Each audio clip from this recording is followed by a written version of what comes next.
Est-ce que vous êtes du genre à vous préparer comme il faut lorsque vous avez rendez-vous? Est-ce que vous arrivez à l'heure au rendez-vous? C'est l'histoire de Rav Zalman Gourarié qui doit rencontrer le rabbi de Lubavitch. Il a un rendez-vous à une heure précise, mais il ne vient pas à la bonne heure, il vient un petit peu plus tard. Il entre quand même dans le bureau, le rabbi le regarde et lui dit « Lorsque l'on vient et qu'on arrive à l'heure qui ne convient pas, c'est une autre personne que l'on a face à soi. Lorsque l'on se prépare comme il faut, on rencontre comme il faut la personne. Et lorsque l'on arrive au bon moment, la personne qui est en face s'adapte à celui que nous devons être au moment où il le faut. » Boker Tov les Koulam. Bonjour à toutes et à tous. J'espère que vous allez bien. J'espère que le Shabbat s'est bien passé. Je vous invite à partager, à liker et commenter cette publication afin que nous soyons encore et toujours plus à étudier cette sainte Torah, à diffuser la Chassidoute et par cela, faire venir le Mashiach très bientôt. Juste après ces quelques notes de Nigoud, nous étudierons aujourd'hui la 27e lettre de la Igeret HaKodesh du Rabbi Shimon Zalman de Liadi, notre Tania du jour, et qui n'est autre qu'un café pour l'âme, pour chacun et chacune d'entre nous.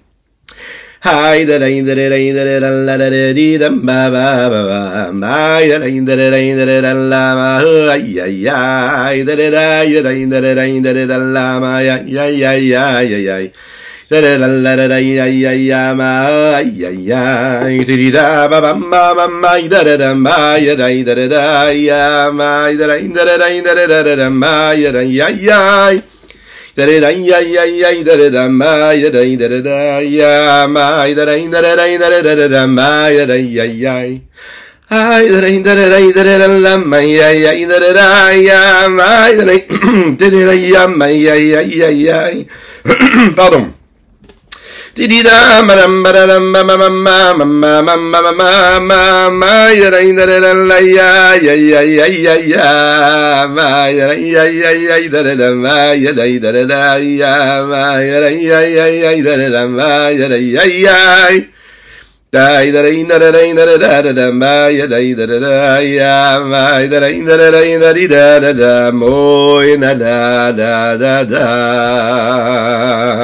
Nous étudions aujourd'hui pour la Refoua Shelema de Avraham Nissim Ben Sultana, qu'Hachem lui envoie une belle guérison totale et complète. Nous étudions les Unishmat, notre cher Avraham Ben Yosef Verina, fit aussi. Si vous avez vous aussi une dédicace particulière, n'hésitez pas à nous l'envoyer par message. Vous avez la petite adresse qui s'inscrit avec toutes ces publications-là. Biour Alaniskar Leel, une explication à ce qui a été dit un petit peu plus tôt. En général, on n'a pas cette introduction, mais là c'est particulier. On va nous expliquer un petit peu ce qui a été dit dans le Zohar. Un peu comme on l'a fait hier, avant-hier. Il est dit comme ça dans le Zohar à Kadosh, le Saint Zohar, qu'un tzaddik qui quitte ce monde-là, eh bien, qui quitte physiquement ce monde-là, il se trouve dans tous les mondes, encore plus que de son vivant. On va les expliquer de manière longue et de manière profonde ici. On peut le comprendre. Une personne qui quitte ce monde-là, elle quitte son enveloppe corporelle. Si elle quitte son enveloppe corporelle, elle n'est donc plus limitée par les limites du corps et de la matière. Elle devient donc libérée de tout cela. C'est la raison pour laquelle une personne qui nous quitte ici-bas physiquement est beaucoup plus présente.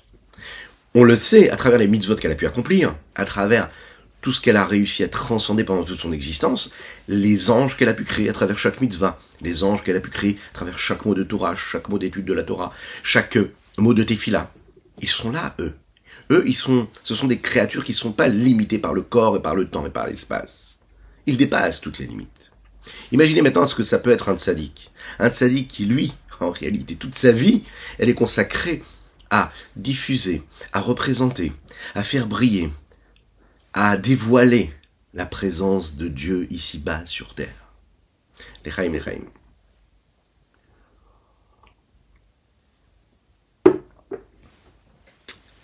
Tzarich Lavin, il nous faut comprendre un peu quelle est cette idée-là. Tinar beolamot elyonim ishtakar yatir. Je peux comprendre que dans les mondes supérieurs, ce tzaddik-là se trouve encore plus qu'il ne l'était que de son vivant. Baal Otoshama, parce qu'il est en réalité monté dans ces mondes-là. Donc comme il est dans les mondes spirituels supérieurs, je peux comprendre qu'il est encore plus présent. La question c'est aval beolamazé, ishtakar yatir. Mais dans ce monde-là ici-bas, s'il n'a plus d'enveloppe corporelle, donc il n'a plus droit quelque part d'être là dans ce monde-là physique, puisqu'il n'a pas son enveloppe corporelle. Et s'il n'a plus cette enveloppe corporelle physique, donc pourquoi est-ce qu'il serait encore dans ce monde-là? Je peux comprendre qu'il réussit à monter de monde en monde. D'accord, mais dans des mondes spirituels, des mondes élevés. Pas dans le monde ici, dans le monde inférieur, le monde ici-bas matériel. Le Rabbi Shlomo Zalman par la première personne et dit, c'est ce que je vais expliquer par rapport à ce que j'ai reçu. Il semble, comme le dit le Ravadin Ben Israël, que cela correspond à ce qu'il a reçu de son maître, le Maguide de Mezrich, qui était lui-même l'élève du Saint Baal Shem Tov, le fondateur de la Chassidoute globale. Al-Mama Chazal sur ce que les Chachamim disent, des Shavak Chaim Lechol Chai. Qu'est-ce que cela veut dire? Il a laissé de la vie à toute personne ici-bas vivante. On peut pas dire que ça veut dire qu'il a laissé de la vie aux gens et que lui, il s'en est allé. Il a laissé de la vie, c'est-à-dire sa vie, à toute vie, c'est-à-dire à tous ceux qui sont restés ici-bas. Ok. Qu'est-ce que ça veut dire qu'il a laissé de la vie à ceux qui sont ici-bas dans ce monde-là? Shavak Chaim Lechol Chai.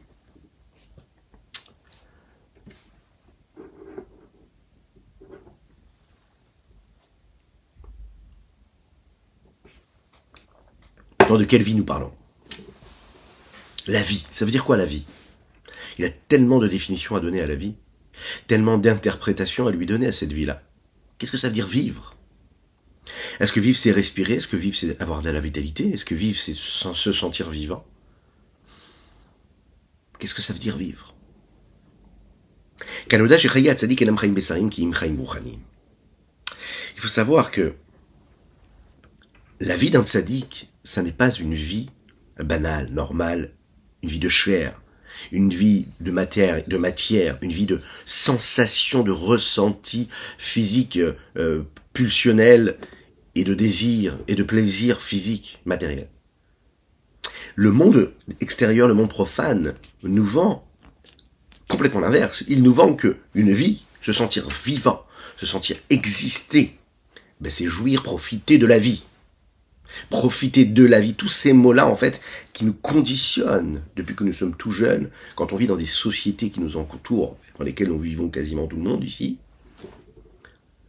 c'est que la véritable vie, se sentir vivant, se sentir exister, c'est être, c'est l'ego, c'est le narcissisme, l'égocentrisme, c'est le ressenti, c'est quelle expérience je suis en train de vivre. Qu'est-ce que mon corps ressent? Et même lorsque c'est une sensation et un ressenti qui me paraît détaché de la matière, qui est spirituel, il est toujours attaché avec ce que cela peut m'apporter à moi. Quel est mon ressenti? À quel moment? Comment j'existe plus? Alors qu'on voit que la Torah, le message de la Torah, de la Kabbalah, de la Chassidoute, c'est quoi? C'est comment tu vas réussir à faire en sorte de te sentir moins être celui que tu es, si ce n'est qu'à travers la présence de Dieu qui est en toi et qui t'entoure. Le message est complètement inverse. La raison pour laquelle nous étudions la Chassidoute, il doit vivre selon ses préceptes. C'est justement pour réussir à sortir, à s'extriper de ce que ce monde-là nous impose et exige de nous. C'est un combat permanent parce qu'en fait, on vit selon ses lois. On se lève le matin, on est happé par ce mouvement-là, par ce tourbillon. Et le problème, c'est que la fête d'un tourbillon est toujours très très très négative, logiquement. Puisqu'on ne sait même plus après d'où on vient. La vie d'un tzaddik, ça n'est pas une vie de chair. C'est une vie qui est une vie spirituelle, une vie de sainteté. Chaque homme, en tout temps, a quelque chose qui le fait vivre. Il a une raison pour laquelle il vit. Ça peut être quelqu'un, ça peut être quelque chose, ça peut être une raison, quelque chose qui le touche, quelque chose qu'il désire, qu'il souhaite, quelque chose qu'il craint. Et autour de cela, il va penser, il va parler et il va agir. Il vit. Il y a ces personnes-là qui, dans ce monde-là, dans ce monde matériel physique, ces choses du monde les font vivre. Même s'il pense, même s'il fait d'autres choses, il les fera, ou il les vivra toujours de manière superficielle et a priori extérieure à lui. Et là, il faut essayer d'intégrer cette idée-là que le Rabbi Shlomo Zalman nous donne ici. On n'est peut-être pas tous des tzadikim, mais on tend vers ce qu'un tzadik est, puisque lui représente le chemin de la vérité. Lorsqu'un homme comprend que ce qu'il est en train de vivre, cela doit être quelque chose qu'il doit vivre en pleine conscience et à 100%, il lui donne une dimension qui est beaucoup plus grande, qui lui fait dépasser les limites du monde et de la vie physique. Je peux aspirer à quelque chose, je peux avoir une forme de vitalité dans ma vie de tous les jours, je peux courir après quelque chose, je peux souhaiter quelque chose, et pour autant parler, penser et agir complètement différemment. C'est-à-dire que ce que je vais faire, ce à quoi je vais penser, je vais y penser, ou je vais le faire parce que j'ai été conditionné pour le faire, mais de manière totalement superficielle, non assumée, pas profonde. Je pense qu'il faut, d'accord, mais je ressens différemment. Je ressens quelque chose, mais en réalité je fais différemment.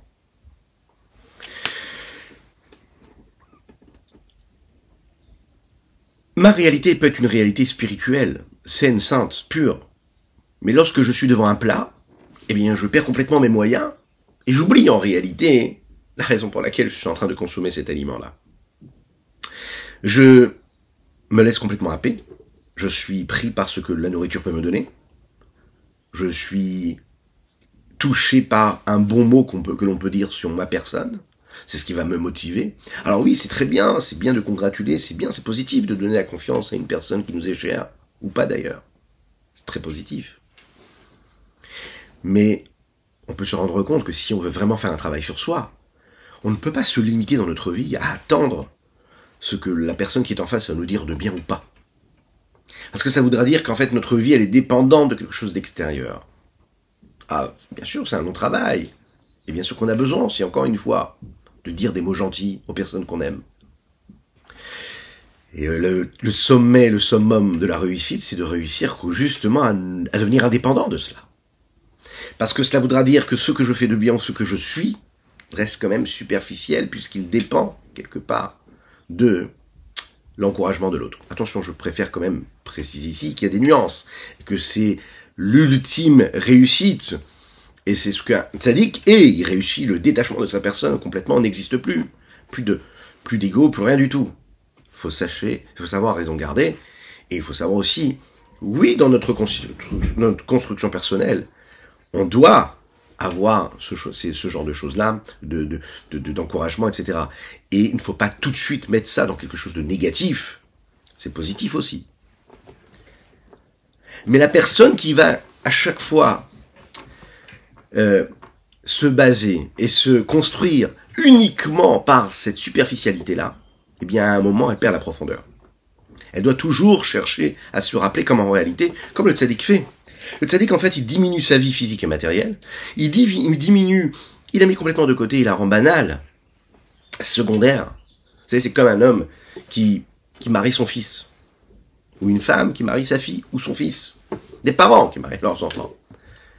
Le jour du mariage, vous pouvez leur parler de tout ce qui se passe, de la politique, des problèmes de l'écologie, vous pouvez leur parler des problèmes même de par la ça qu'ils peuvent avoir. Ils ne pensent plus à rien. Le jour J, au moment où on va marier ses enfants, qui est un moment qui est extraordinairement beau, et particulier et unique, il n'y a plus rien qui existe. Les grands projets, les aspirations, les ambitions passées, les rêves à venir, ils disparaissent à ce moment-là.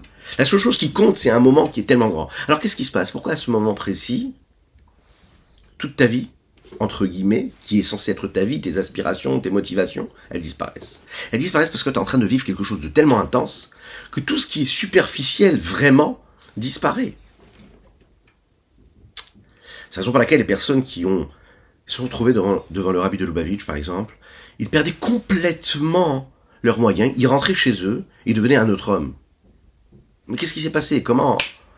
Parce que tu as croisé le regard du rabbi, ou tu es rentré, même à notre époque, des gens qui rentrent au 770, qui vont vivre un moment intense de Torah et de Gdusha, de sainteté, ils vont complètement se transformer.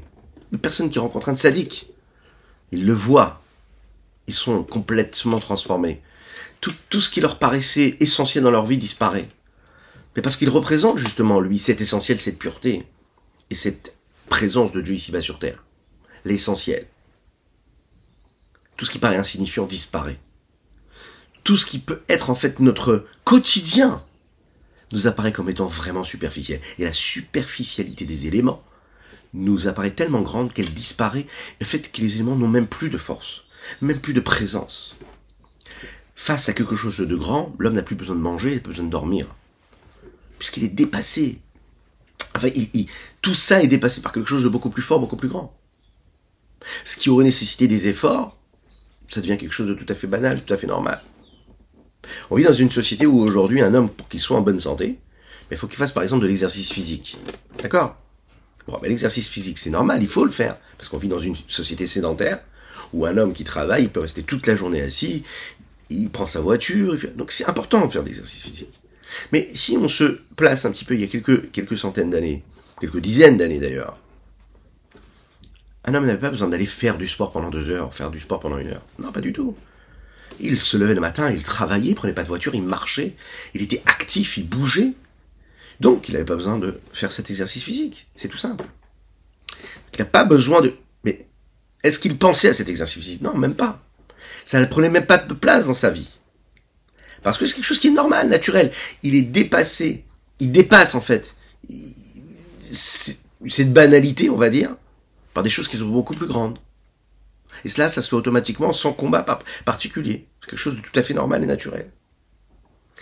Maintenant, pourquoi est-ce qu'on prend tous ces exemples et ces métaphores et ces moments de vie? Pour vraiment essayer de comprendre, de saisir, qu'est-ce que ça veut dire qu'un tzaddik, lui, il laisse de la vitalité à toutes les personnes qui étaient proches de lui, ici-bas sur terre, même quand il quitte ce monde-là. Quand un homme réussit à s'attacher à une foi véritable, celle de Dieu, à une crainte véritable, celle de Dieu, à l'amour véritable, celui de Dieu, eh bien tout amour autre disparaît complètement. On a déjà étudié ensemble dans le Tanya comment il nous explique comment un homme il peut pas aimer ça et aimer ça en même temps. Tu peux pas. Si tu aimes ça, tu peux pas aimer ça. Et si tu aimes ça, c'est que tu n'aimes plus ça. Donc si tu aimes Dieu, tu peux pas aimer quelque chose qui soit à l'inverse du projet de Dieu. Et c'est pas possible. Et si tu as l'impression d'aimer, c'est que t'aimes pas assez Dieu. Tu ne peux pas avoir la crainte de savoir ce que tu vas gagner à la fin du mois, si ce n'est le Yetzer Hara qui obscurcit ton idée, de ta conscience, si tu es la Emouna Bachem, si tu as la foi dans Dieu. Si tu as l'Emouna Bachem, tu as l'Emouna dans Dieu, et tu sais que tu as la confiance et la foi, tu sais que Dieu qui nourrit les petits reptiles de la terre et les petits oiseaux qui viennent picorer sur les branches des arbres, lui aussi il va te donner à manger. Si tu as la vraie Emouna, t'as pas de questions à te poser. Quand est-ce que tu as le doute qui vient en toi, que Dieu nous en préserve?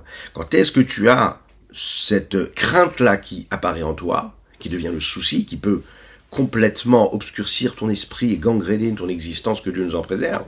Qu'est-ce qui se passe? C'est quand tu as perdu la Emouna. Si tu t'arrêtes 2 secondes et tu dis mais c'est Dieu, il n'y a plus de questions.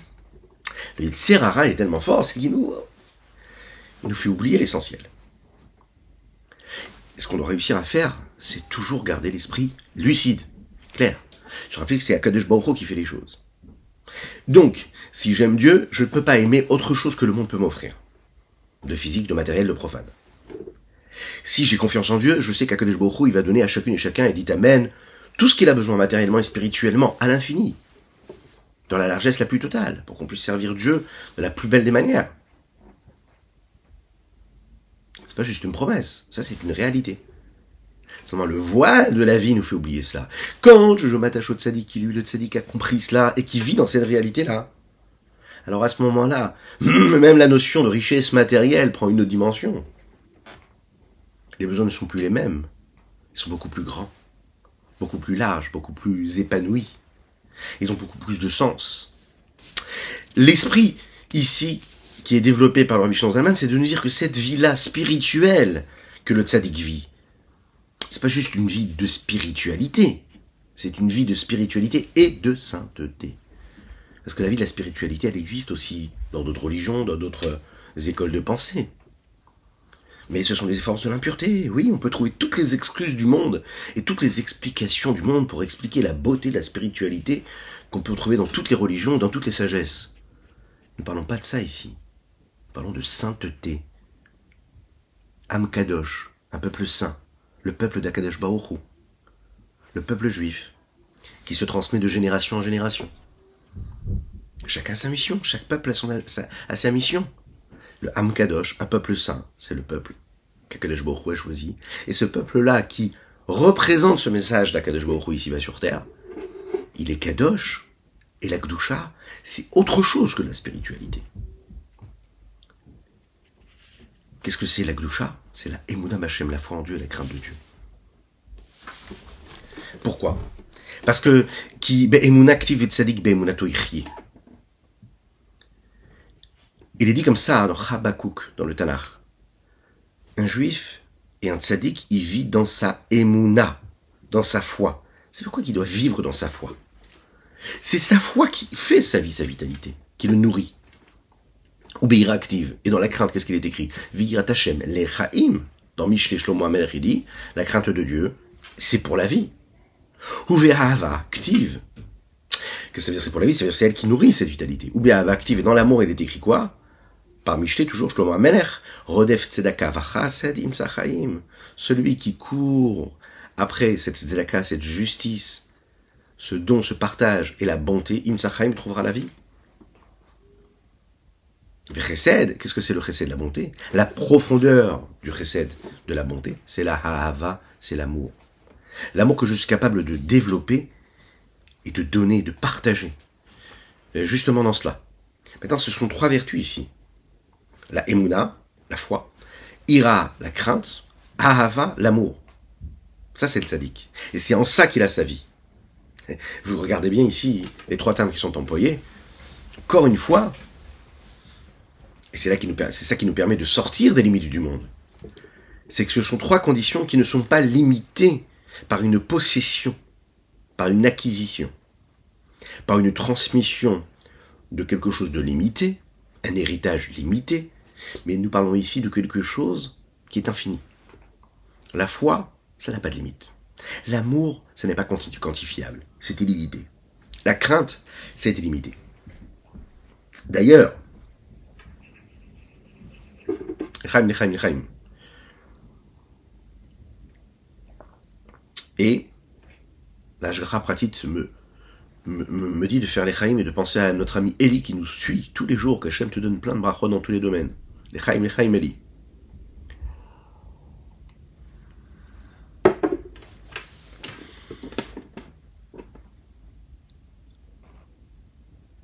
Ces trois notions-là, elles sont spirituelles, ne sont pas limitées. Je les transmets à quelqu'un, il va pouvoir lui aussi les transmettre. Et c'est ça qui est génial, c'est que c'est pas quelque chose de physique, de limité, même une richesse infinie, le plus beau des châteaux, d'accord, que je transmets à quelqu'un d'autre, je lui donne, j'ai utilisé de l'amour, du partage, du chesed, mais ça reste quelque chose de physique, de limité. Si lui l'a, je ne l'ai plus. Si lui le transmet à l'autre, il va le transmettre, va faire un très bel acte. L'autre l'aura, mais lui ne l'aura plus. Ni moi, ni lui, mais le troisième l'aura. Ok. Si je lui transmets de la Emouna, si je lui transmets de la crainte de Dieu, si je lui transmets de l'amour de Dieu, c'est infini. C'est infini. Je lui ai appris, par exemple, à lire une lettre de Torah. Je lui ai appris à prononcer une bénédiction avant de manger un aliment. À jamais, je lui aurais appris cette chose-là qui lui pourra transmettre à quelqu'un d'autre. Et ce quelqu'un d'autre à encore quelqu'un d'autre. Je peux transformer une vie parce que j'ai juste appris le Aleph Bet à mon voisin, ou à mon cousin, à mon frère, ou à ma sœur. Je peux transformer l'existence parce que cette personne-là, elle-même va se sentir beaucoup plus proche de la Torah parce qu'elle a touché quelque chose d'illimité, d'infini. Cette dimension d'infini, c'est ce que le tzaddik représente. Ces trois vertus-là, et ces trois vertus-là, elles transcendent et elles traversent tous les différents mondes. Pas seulement dans notre monde à nous, pas seulement dans le monde qui est juste au-dessus, mais dans tous les mondes. Vous savez, il y a ces choses-là que l'on trouve dans un monde particulier. La vie que l'on va avoir, qui sont reliées à cette chose-là, se trouvent reliées à cette dimension, à ce monde dans lequel nous parlons ici, duquel nous parlons. Par exemple, on va parler vraiment, on va faire un grand écart. Celui qui a le goût, par exemple, d'une bonne viande, ok ? Ou celui qui aime la musique classique, une belle musique, celui qui préfère le jazz, chacun avec ses nuances. Est-ce qu'on peut comparer, par exemple, celui qui aime la bonne viande avec celui qui est en train de parler de musique classique ?